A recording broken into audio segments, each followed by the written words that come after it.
Donc Radio Cyrnéa avec toujours le frère Thierry. Et aujourd'hui, vous allez nous parler de quoi? Mon invité est Christian Van Est, Oui. qui a une certaine notoriété. Qu'on a déjà reçu chez nous ici, Radio Cyrnéa. Philosophe, homme politique, historien, donc plusieurs casquettes.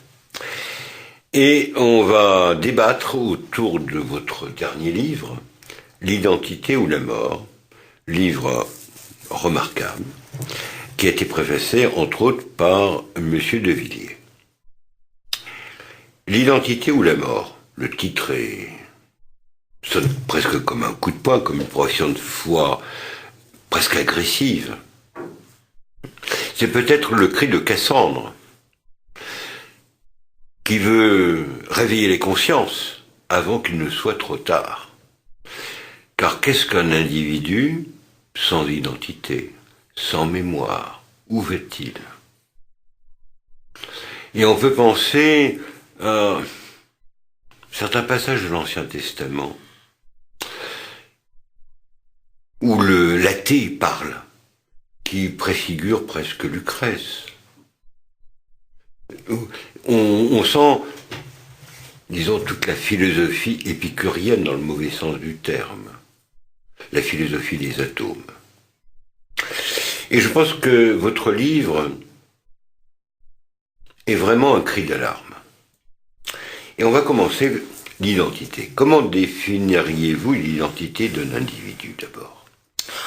Alors j'aime votre référence à la philosophie parce que dans le fond, vous savez, c'est le vieux débat entre Héraclite et Parménide. Voilà, Parménide était un partisan de l'identité précisément. Hein.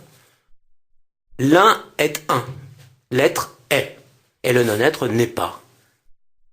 Et Héraclite lui disait tout cool, pantareuei en grec.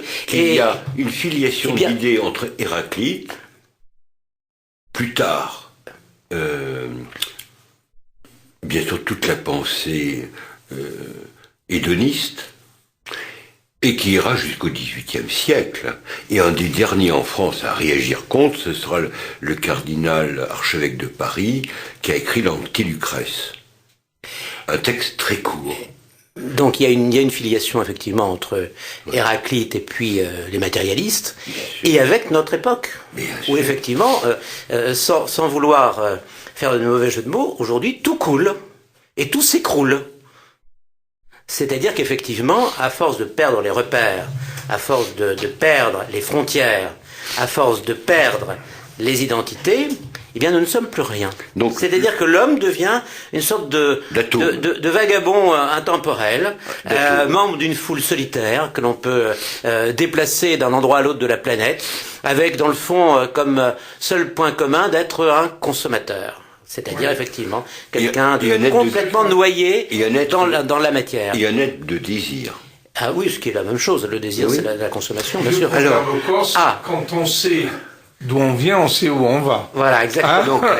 Alors moi, ça me fait très plaisir d'être justement sur une radio corse, parce que je pense que la Corse a moins que la France métropolitaine ce souci d'identité, parce que l'identité en Corse, c'est une chose qui est palpable, qui existe, qui est revendiquée, qui est affirmée. Je voulais vous poser une question toute simple.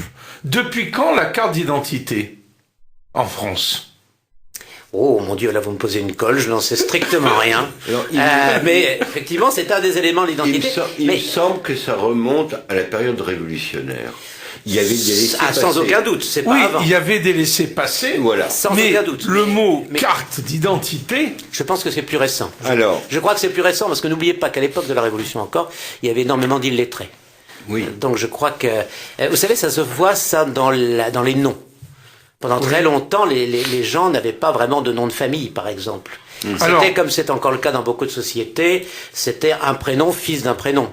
Voilà. Oui, alors pourquoi? Parce que les gens ne bougeaient pas. En Corse, justement, par rapport à la carte d'identité française, vous avez nom, prénom.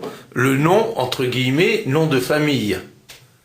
En Corse, ça n'existe pas. C'est-à-dire que vous avez votre nom qui est le nom de baptême, vous avez le nom de famille, entre guillemets, qui est Agazad, de quelle maison vous êtes. Voilà. Quelle lignée. De quelle lignée vous êtes. Et ensuite, pour ceux qui sont initiés, les maisons sont rattachées à un groupe, à un nom très spécial où il y a 2 et 3 maisons qui sont rattachées. Voilà. Donc nous, on sait, vous voyez, notre identité, Bon. on savait la manœuvrer. Et quand on voit carte d'identité, c'est très réducteur. Absolument. Voilà. C'est d'ailleurs dans le livre, j'indique bien que pour moi, l'identité, ça n'est pas l'identité de la carte d'identité. Bien sûr que Parce non. que cette identité-là, Complètement. c'est une identité non charnelle, c'est une identité purement abstraite, purement juridique, et qui finalement réduit l'identité profonde des personnes. C'est notamment ce que l'on dit lorsque l'on privilégie le droit du sol par rapport au droit du sang. Voilà, vous naissez quelque part, vous êtes censé être le membre de la collectivité où vous êtes né. Non, c'est pas vrai. Lorsqu'on est membre d'une collectivité, c'est parce qu'on hérite quelque chose, parce qu'on hérite d'un bien spirituel d'ailleurs en grande partie, d'une conception, d'un langage, d'une religion éventuellement. Et c'est tout cela qui fait l'identité d'une personne. Ça n'est certainement pas la carte d'identité. Ah non, pas du tout. Partons de l'individu, de la personne. Comment définiriez-vous l'identité? Parce que c'est un problème aujourd'hui très important. L'homme moderne souhaiterait au fond être le fils de personne, être un orphelin. Terrible. Et en même temps, des gens relativement lucides comme Ferry, il reconnaît toutes les faiblesses de notre époque, mais il dit, mais on n'a jamais été aussi heureux que maintenant. Hein, j'ai l'iPhone, j'ai ceci, j'ai cela. Bon. Comment définiriez-vous l'identité? Alors, l'identité se définit à partir de plusieurs éléments. Le premier élément, c'est d'abord la permanence.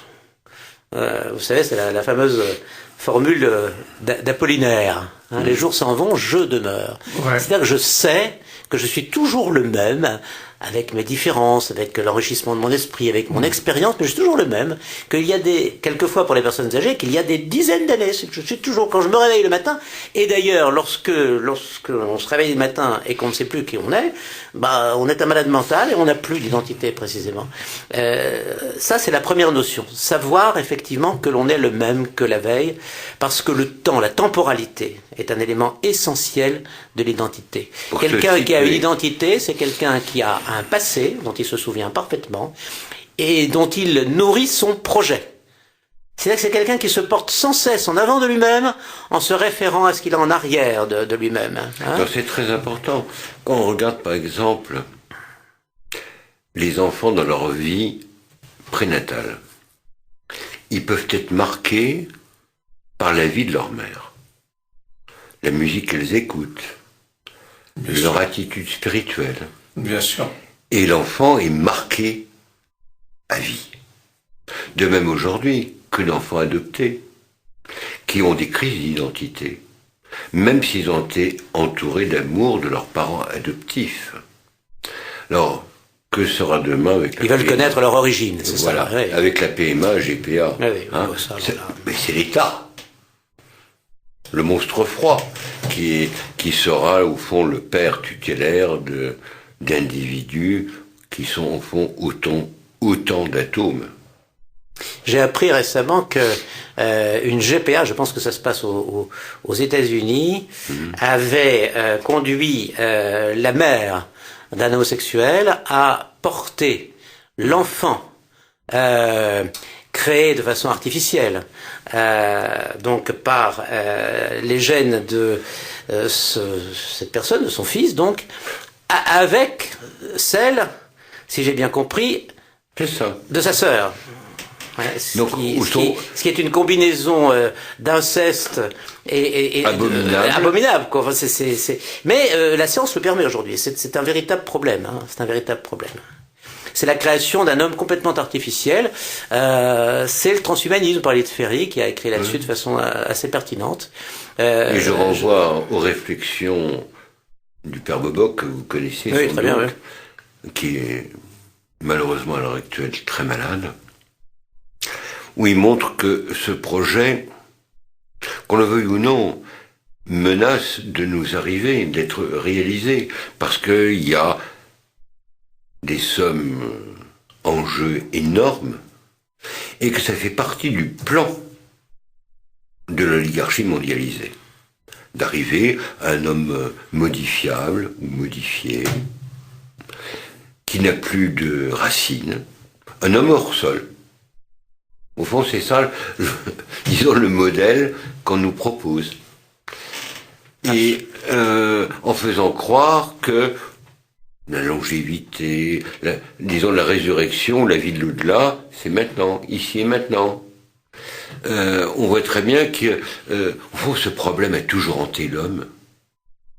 Comment faire avec notre corps qui a ses limites?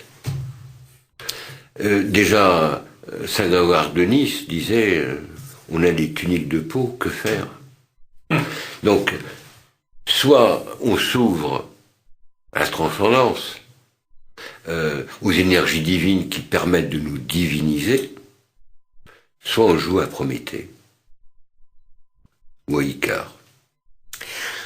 Alors, je pense que avant d'aller dans cette direction, il faut peut-être se limiter à une définition beaucoup plus concrète, si vous me permettez, de l'identité. L'identité repose aussi sur la différence. L'altérité. Et oui, sur l'altérité, parce que précisément, je ne sais qui je suis que lorsque je sais me différencier des autres. C'est-à-dire que lorsque je sais qu'effectivement, je ne suis pas, si je veux dire, comme les autres. Mais en même temps, le fait d'être à la fois porteur d'un passé qui forcément est collectif, c'est celui de la famille, et différent, par exemple, des frères et des sœurs, fait que toute identité est un mélange d'identité et d'altérité. Et de confrontation. Voilà, et de confrontation, absolument. Alors, altérité. Je vais faire une petite parenthèse qui va être une allusion à certaines polémiques dont vous avez été victime. Oui. Au XXe siècle, un grand philosophe belge que vous devez connaître, Marcel de Corte, oui, monsieur, montrait que la société moderne, culturellement, était homosexuelle.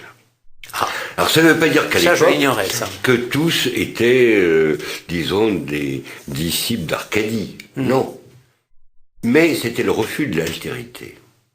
Oui, alors ça, je suis d'accord. Et ça conduit à cela. Oui. L'un conduit à l'autre. Il y a un équilibre à trouver. D'ailleurs, ce qui était amusant, il y a quelque temps, à une émission de télévision, quelqu'un était interrogé, la personne qui l'interroge dit « Monsieur », et l'autre, furieux, mais qui vous permet de dire que... Oui. C'est extraordinaire. Oui, je ne suis pas un homme, il était blanc, je ne suis pas blanc, etc. Enfin, c'était une définition de lui à la gomme, en quelque sorte. Jean-Paul Moux à la gomme, vous savez qu'on dit un truc est à la gomme, c'est vrai que ça vaut rien. Mais lui, il gommait littéralement son identité et il n'était quelqu'un que parce qu'il avait gommé tout ce qu'il était vraiment, quoi. Ce qui, quand même, est un peu paradoxal. Cela dit, si vous me permettez, c'est sans doute une des marques les plus profondes de notre époque, ou les plus fortes tout au moins, parce que c'est un égard profond, à savoir les contradictions épouvantables dans lesquelles la confusion de la pensée actuelle nous amène. Par exemple, moi, encore une fois, j'affirme que l'identité vient essentiellement d'un appui sur le passé, et sur un passé qui forcément a une dimension collective. Le trésor que j'ai par la langue que je parle, par éventuellement la religion à laquelle j'adhère, par la famille qui m'a transmis un certain nombre de principes et quelquefois de biens matériels, tout ça c'est ce qui fait mon identité. Elle est donc quelque part collective. Et en même temps, aujourd'hui, il y a deux idées complètement contradictoires qui consistent à dire « Ah non, tout ça, ça n'existe pas. L'homme, effectivement, est un voyageur sans bagages. C'est quelqu'un qui ne doit pas traîner son passé, il doit au contraire s'en défaire. C'est quelqu'un qui peut très bien vivre à Paris ou à New York sans aucune espèce de difficulté, parce que de toute façon, ici et là, on parlera une seule langue qui est l'anglais, c'est-à-dire pas la sienne de naissance. Et donc, on gomme l'identité. Et en même temps, on éveille des identités meurtrières c'est-à-dire des identités qui laminent littéralement la communauté. C'est-à-dire notamment les groupes de pression qui revendiquent des comportements pour le moins étranges, comme par exemple effectivement je pense vous savez l'antispécisme, c'est-à-dire les gens qui disent oui mais même l'identité d'un homme par rapport à un animal ça ne doit pas exister. Mais ce qui est amusant. Mais en même temps, je termine moi si vous voulez bien. Quand je suis antispéciste, je dis voilà, je ne veux pas qu'il y ait une différence, une frontière entre l'homme et l'animal. Je dois traiter l'animal comme si c'était un homme, c'est-à-dire notamment ne pas me nourrir de viande. Bon, c'est une position. Mais en même temps, en disant ça, je crée un groupe qui, lui, revendique son identité justement par cette attitude. C'est vraiment la grande différence entre le français ou le corse qui disent « je suis français » ou « je suis corse ». Oui, mais ça le fait adhérer à un groupe qui a une certaine autonomie. C'est-à-dire qui est propre à permettre à chaque individu de poursuivre sa vie de façon enrichissante pour lui et pour les autres. Tandis que là, c'est pas une identité pour, c'est une identité contre. C'est une identité, quand je dis je suis antispéciste, c'est tellement absurde que ça veut dire je suis comme les animaux, mais en même temps je suis pas comme tous ceux qui sont pas comme les animaux.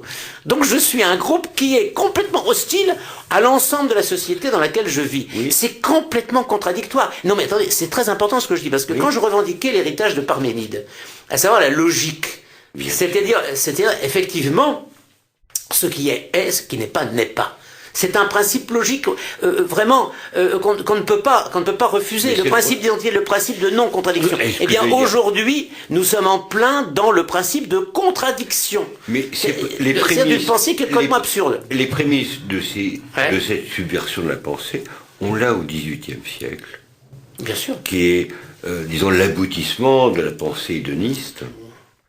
Et je pensais, j'ai oublié le nom parce que dans la conversation on s'enflamme, d'un ambassadeur de France, je crois de Louis XV, qui faisait venir des girafes, toutes sortes d'animaux d'Afrique. Des animaux exotiques qui doivent surprendre les gens, les amuser. Dont un orang-outan. Il n'y avait pas de vidéo à l'époque. Voilà.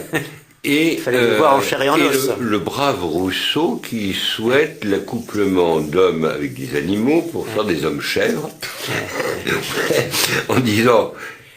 Ils coûteront pas très cher à l'entretien, ils seront très robustes. Enfin, on vit dans cette folie-là. Ah, aujourd'hui, oui, il y a une... Quelqu'un en Corse qui a perdu son identité, on dit Nkunache. Alors, vous savez quelle est la plante la plus vieille du monde? C'est la fougère. Oui. Et c'est une symbolique corse. D'accord. D'identité profonde et de longévité. Absolument. Donc, de quelqu'un à qui on dit il reconnaît même plus la fougère, ça veut dire ce que ça veut dire, qu'il a perdu complètement son identité. Voilà. Et c'est pas moi qui l'ai inventé depuis la nuit des temps. On dit d'un Corse qui a perdu. Tu vois pas qu'il reconnaît même plus la fougère. C'est horrible. C'est horrible. L'identité n'est pas forcément consacrée par l'existence d'un État. On peut penser par exemple aux Maccabées. On peut penser aux Arméniens qui, pendant des siècles, ont été privés d'État. On peut penser à d'autres États, à l'heure actuelle, qui ont émergé et qui, pendant des siècles, étaient privés d'une représentation politique ou étatique. L'État, c'est le bouclier de l'identité. C'est-à-dire que l'État permet effectivement de protéger l'identité. C'est tout le problème que posent bien sûr les Juifs. Oui, c'est assez extraordinaire parce que les Arméniens. Quand on se dit oui les peuples vont disparaître, ils vont se fondre dans une grande humanité, les Français vont parler anglais, et puis qu'est-ce que ça change, ils vont être noyés dans le magma européen, et le magma européen ne sera qu'une marche vers une sorte d'humanité universelle. C'est complètement faux. parce que même s'il y a beaucoup de proximité entre les Occidentaux, en revanche, la proximité n'est pas grande, par exemple, avec les autres civilisations. Moi, je suis partisan du conflit des civilisations et non pas de la tendance à la convergence de l'humanité. Vous savez, le grand débat qui a eu lieu entre Fukushima et puis Huntington. Bon, moi, je suis pour Huntington. C'est-à-dire, je pense qu'effectivement, c'est Fukuyama, pardon. Et Huntington, parce que je crois qu'effectivement, les grandes civilisations ne vont pas se confondre. Les Chinois sont assez nombreux pour demeurer une très grande civilisation. Mais non, attendez, je termine. Si vous voulez, la Chine existait avant la France et existera peut-être après la France, parce que elle a une puissance telle, un nombre d'habitants tel que elle est insubmersible. Mais en même temps, il y a une très profonde conscience de l'identité chinoise, de l'identité des Han qui constituent la grande majorité des Chinois. Mais quand vous regardez par exemple le destin des Juifs, c'est tout à fait le contraire. Voilà un peuple finalement minuscule, qui en plus a été à plusieurs reprises privé d'un certain nombre de ses membres par la violence, exterminé, et qui quand même a survécu. Et à quoi sont-ils parvenus au XXe siècle? À avoir un État. C'est-à-dire à avoir ce fameux bouclier. C'est pour ça qu'ils y sont attachés. Bien sûr. Parce qu'effectivement, pendant des siècles et des siècles, ils ont survécu contre toute logique, et maintenant, ils ont un État qui leur permet. Lorsque Menachem Begin a fait comprendre que jamais plus ça ne se produira, lorsqu'il a pris la parole en disant ça ne se produira jamais plus. Ça voulait dire très clairement, les Israéliens n'accepteront jamais d'être soumis. Désormais, ils emploieront tous les moyens. On sait qu'ils ont la bombe atomique. On le sait qu'Israël a la bombe atomique. Bien sûr. Ils emploieront tous les moyens pour se défendre. Et je pense que ça, c'est une leçon pour les Français. C'est-à-dire l'idée de conserver son identité à tout prix, parce qu'effectivement, l'identité de la collectivité est inséparable de l'identité des individus. Bon, je vais prendre quelques exemples. Soit des peuples des Balkans, soit des Arméniens. Ce sont des peuples qui ont été privés pendant des siècles d'une représentation politique, mais ils ont gardé la langue, la culture et la religion. On peut penser par exemple à certains peuples des Balkans qui ont été colonisés par les Turcs. Ils ont gardé leur identité. Ils ont retrouvé au XIXe siècle. Absolument, les Serbes notamment. Bien sûr. On peut penser aux Arméniens. Bien sûr. On peut penser aux Coptes. C'est une leçon peut-être pour nous, on voit notre pays en train de se déliter. Et qu'est-ce qu'on voit? Que si la nation est le bouclier de notre identité... L'État. Oui, l'État. La nation... L'État peut favoriser des communautarismes qui vont contre la nation. Bien sûr. Et c'est peut-être le problème aujourd'hui. Alors, on va exalter... Mais frère, si vous permettez, l'État, à condition que l'État ait des frontières. Oui. Ah oui. Parce qu'un État sans frontières n'est plus un État. Oui, mais un État qui n'est pas souverain n'est plus un État. Et c'est tout le problème actuel, parce que précisément, lorsque, vous voyez bien que le problème des frontières pour Israël est tout à fait considérable. Bien sûr. Et la question du Golan, par exemple. C'est-à-dire la frontière doit être quelque chose qui protège, c'est-à-dire un vrai bouclier. Dès lors que j'ai une frontière qui est une passoire, je ne suis plus capable d'être un bouclier. Alors, ce qui est important, mais je termine là-dessus, c'est que précisément dans notre Europe actuelle, nous sommes dans une Europe sans frontières et où les États sont complètement pétris de l'idéologie qui consiste à nier l'identité. L'identité est pratiquement aujourd'hui considérée comme un crime. La revendication d'identité. Par exemple, prenons un exemple très simple. La loi Perben, qui a introduit l'idée qu'il ne fallait pas, précisément, accepter des discriminations. Alors, on dit pas de discrimination de race. Bon, ok, d'accord. Mais pas de discrimination de nationalité non plus. On n'a pas le droit par exemple, la notion de préférence nationale est devenue illégale, ce qui est complètement absurde, parce que ce qui fait une nation, c'est précisément le fait que l'État qui fait que cette nation existe grâce à ses frontières, protège davantage ses ressortissants que les autres, et même protège ses ressortissants par rapport aux autres. Or, on a quitté ça aujourd'hui. Bien sûr, mais est-ce que c'est pas le fruit d'une lente évolution? D'une décadence. Si on avait demandé... Moi, j'appelle pas ça évolution, j'appelle ça décadence. Oui, certes. Mais si on avait demandé autrefois aux Français, Bretons, Basques, Provençal, tout ce que vous voulez, ils sentaient appartenir à la France, tout en gardant leur identité. On voit très bien Dubélé quand il va à Rome, c'est un homme de la Renaissance, il est tout frétillant, tout heureux d'aller voir les splendeurs de l'Antiquité. Mais en même temps, il est nostalgique de quoi? De son petit Liré. Ça, c'est l'ancien français qui attachait, disons, viscéralement à sa terre, mais pas uniquement. Disons, à certaines...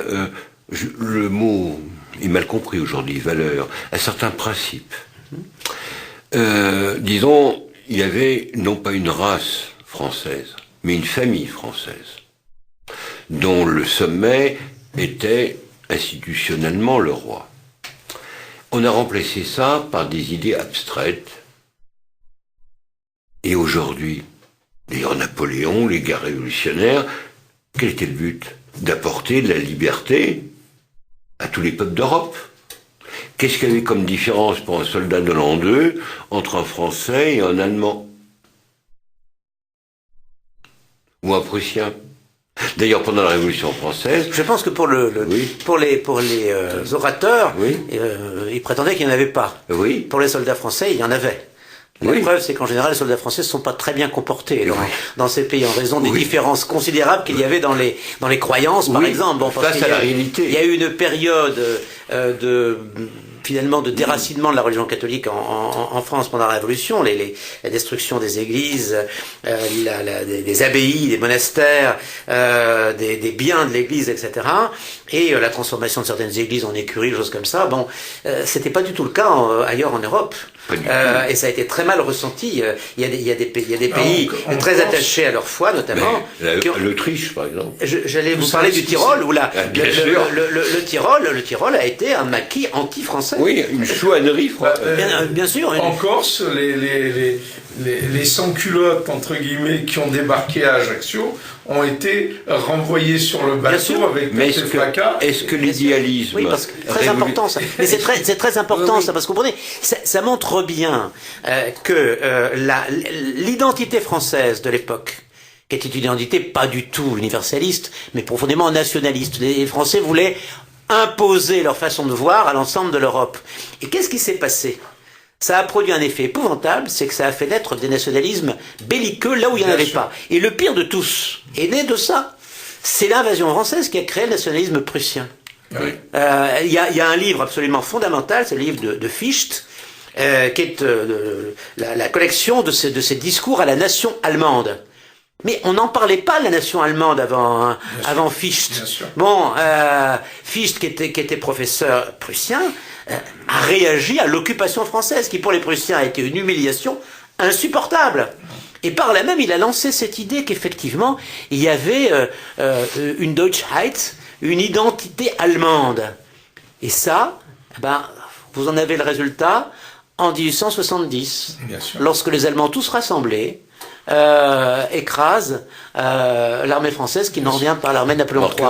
Et ça, c'est important, si vous voulez, parce qu'on ne se rend pas compte que si vous voulez, l'utopie révolutionnaire, à aucun moment, n'a correspondu à la réalité.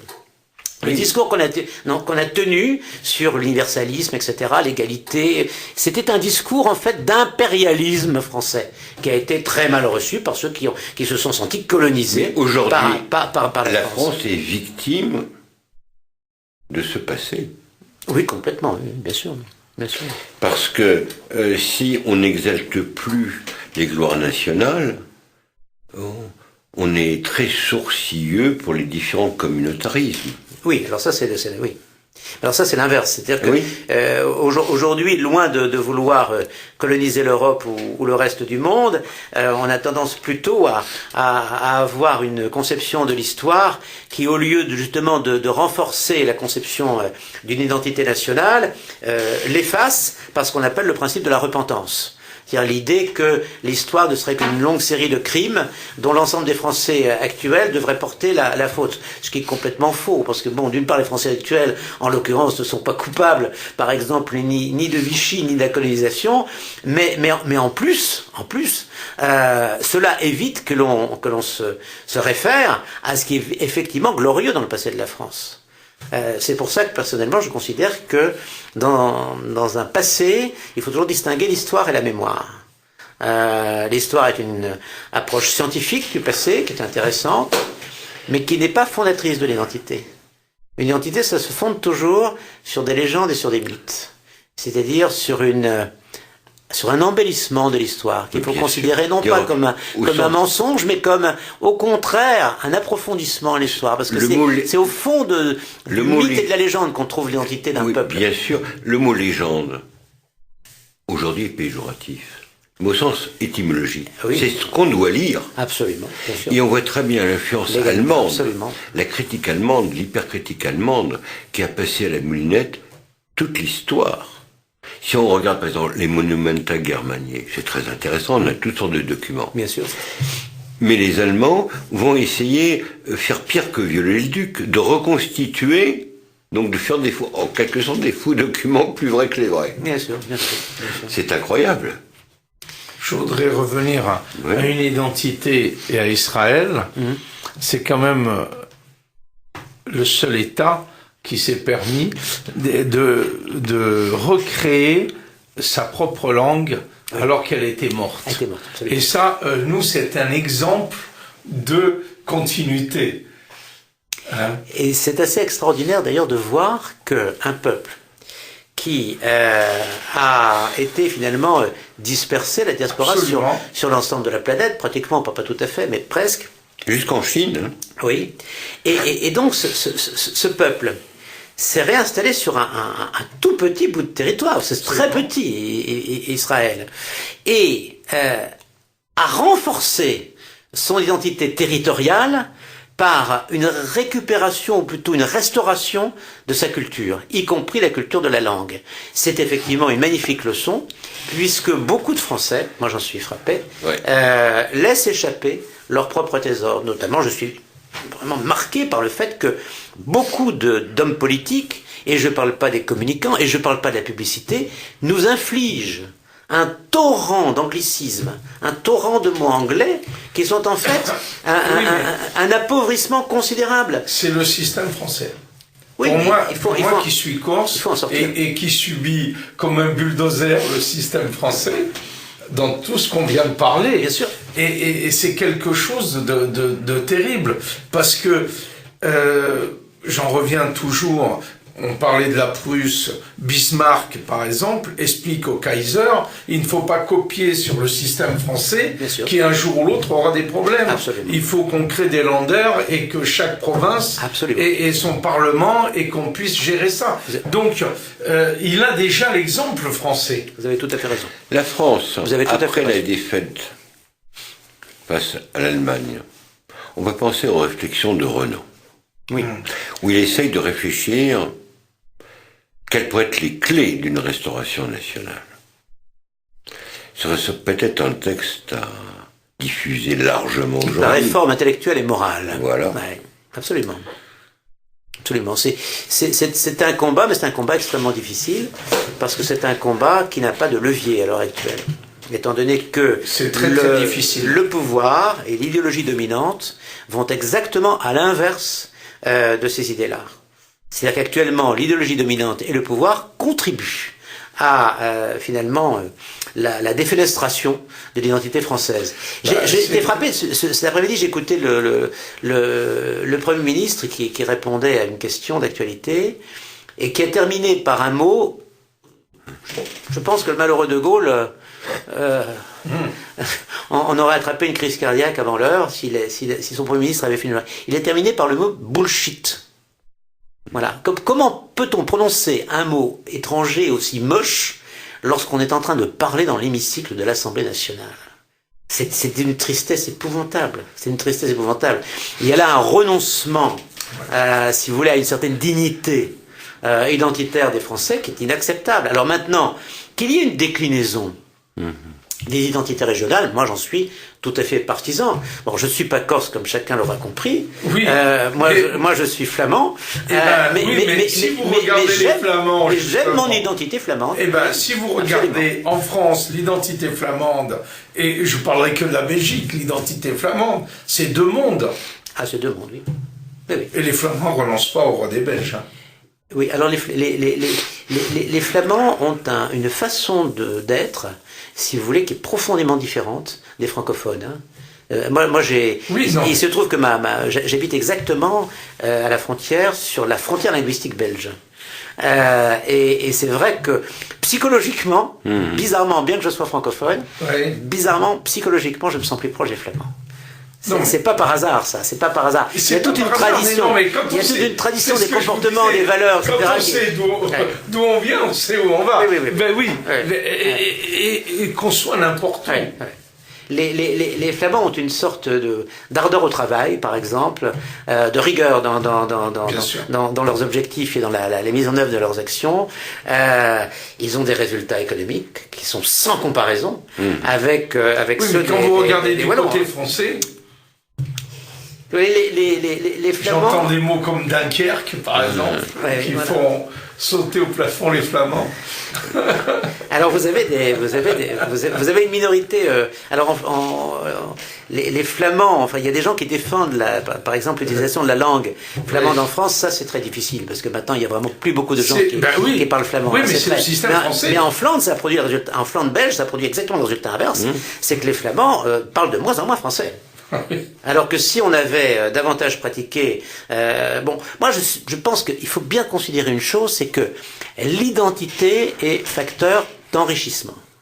Je répète parce qu'on a souvent utilisé Lévi-Strauss pour cultiver l'antiracisme, c'est-à-dire l'idée il faut pas mépriser les autres races, les autres ethnies, il faut au contraire respecter.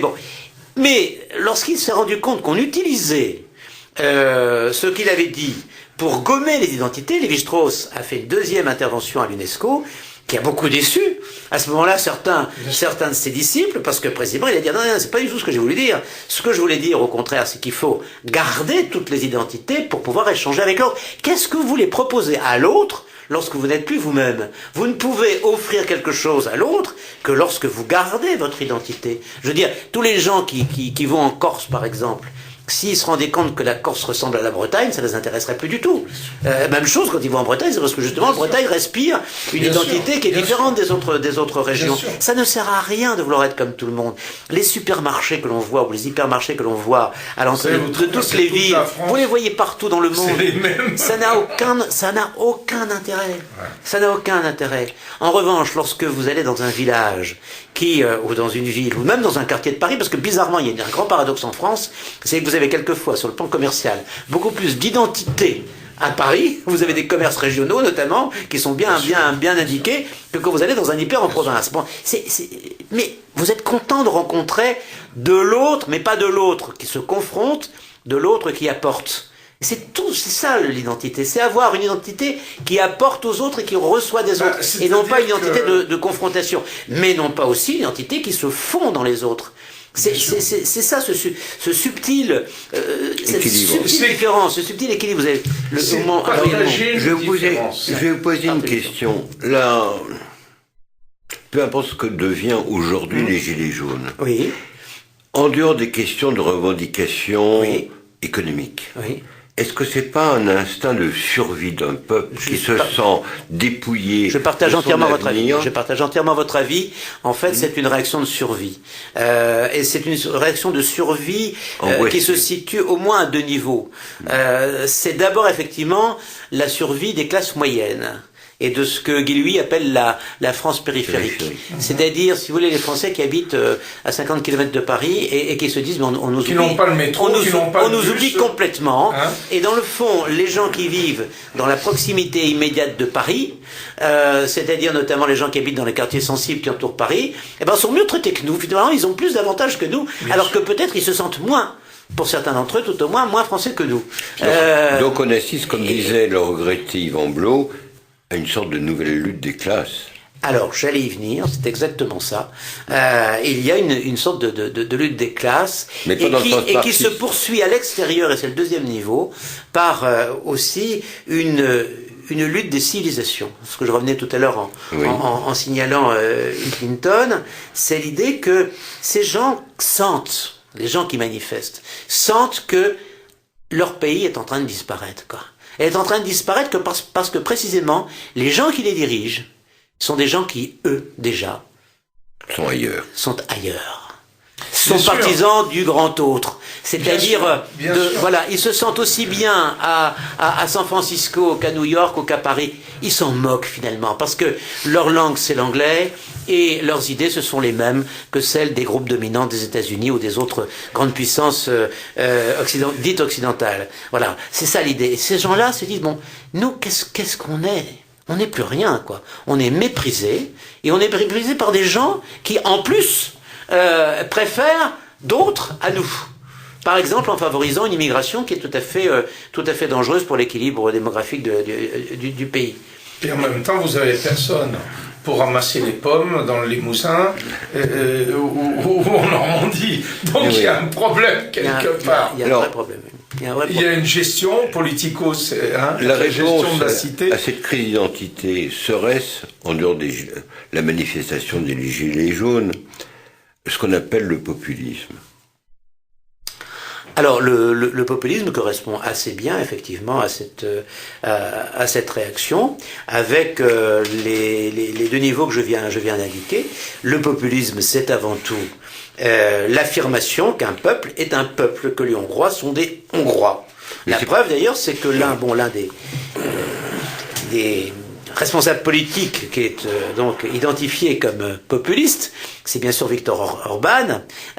N'oubliez pas qu'il a fait en sorte que tous les Magyars, même ceux qui habitent la Roumanie ou la Slovaquie par exemple, sont considérés comme des Hongrois et peuvent voter en Hongrie.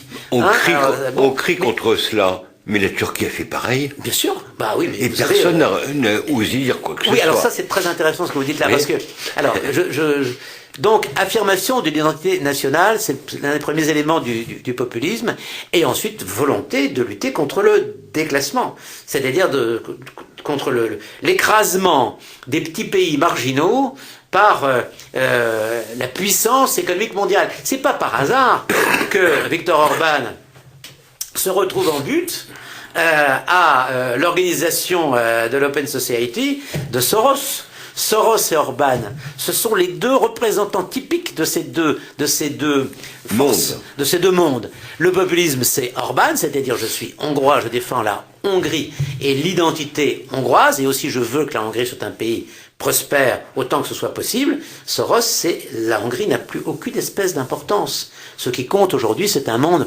ouvert, où les gens se déplacent, où les atomes, comme vous disiez tout à l'heure, frère, se déplacent d'un endroit à un autre en fonction des intérêts du marché. C'est ça. C'est pour ça que la lutte d'Orban est une lutte vitale pour nous.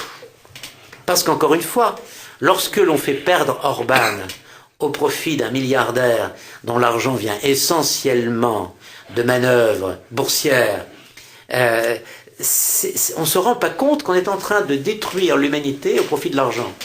C'est-à-dire de détruire l'identité des hommes au profit de ce qui est le plus universel, l'argent, qui peut circuler d'un endroit à un autre.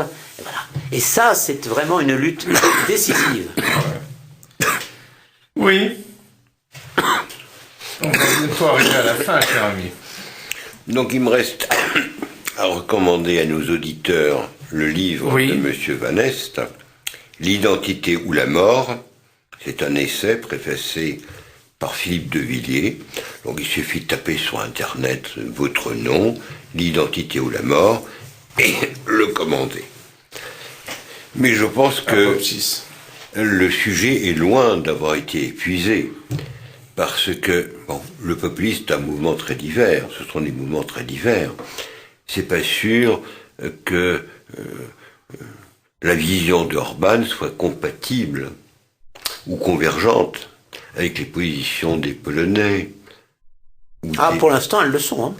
Pas tout à fait. L'identité, Regardez, vous m'auriez cité Poutine, ça aurait été plus compliqué. Oui. Parce que Poutine aussi est un populiste d'une certaine oui. manière. Et oui. Et donc là, effectivement, vous avez aussi des confrontations lorsque dans l'histoire, des peuples ont été opposés. Bon, effectivement.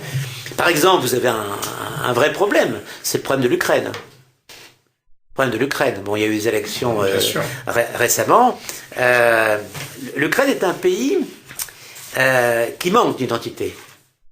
Et ça, les gens ne le savent pas bien. C'est que l'Ukraine est une sorte, vous savez, de tranche napolitaine, en fait. Hein. Vous avez la partie ouest qui n'a jamais été russe avant 45. Jusqu'en 18. Oui, jusqu'en 18. Ils étaient austro-hongrois. Ensuite, ils ont été polonais. La région de Lviv, hein, la région de l'ouest. Et c'est seulement en 45 qu'ils sont... Évidemment qu'ils n'aiment pas les Russes. Qui pour eux sont des intrus, sont des gens qui sont venus les occuper en 45, et en plus ils n'ont pas la même langue, les gens de l'ouest de l'Ukraine parlent ukrainien alors que les gens de l'est parlent russe, et ils n'ont pas souvent la même religion puisque vous avez beaucoup de Grecs catholiques en fait dans la région de Lviv. Et les gens de Kiev sont des Ukrainiens, mais des Ukrainiens qui ont pendant très longtemps été dans l'Empire russe, donc ils n'ont pas trop de problèmes avec les Russes, et dans l'est, vous avez des régions qui sont en fait, et c'était le cas de la Crimée n'est pas ukrainienne. La Crimée est clairement russe. Elle a été tatar, elle a été conquise par les Russes, ce sont des Russes qui y habitent, et elle n'est devenue, c'est un peu comme la carte d'identité dont on parlait tout à l'heure, elle est devenue légalement, juridiquement ukrainienne, mais elle ne l'est pas sur le plan d'identité. Les gens de Crimée ne se sont jamais sentis ukrainiens. Ils ne parlent pas ukrainien. Leur histoire n'est pas celle de l'Ukraine. Ils ne sont jamais battus pour être indépendants, ce qui n'a pas été le cas des Ukrainiens de l'Ouest. Hein. Vous avez des mouvements d'indépendance ukrainienne, notamment à la fin, juste après la guerre 14, et alors jusque pendant la guerre 40, où ils ont même à un moment donné, pour certains d'entre eux, espéré avoir un coup de main de la part des Allemands, hein, de la part des nazis. Donc tout ça, si vous voulez, ça montre bien que chaque cas, chaque pays est un problème particulier et que... Il faudra faire peut-être une émission sur le sujet. Alors, mais je termine sur l'Ukraine parce que c'est un bon exemple. Oui. Quelle était la bonne solution? Mais Poutine l'avait proposé. Et on revient à ce que vous disiez tout à l'heure. C'est tout simplement le fédéralisme. Quand vous avez un pays qui est aussi composite, vous ne pouvez pas en faire un pays uni. Vous devez accepter que c'est... l'Europe a été fédérale, voilà. Bien sûr, tout. bien sûr. Donc il faut donner toute sa valeur aux identités régionales par rapport à l'identité nationale, autant que faire se peut, parce que c'est pas un affaiblissement, c'est un enrichissement. Bien sûr.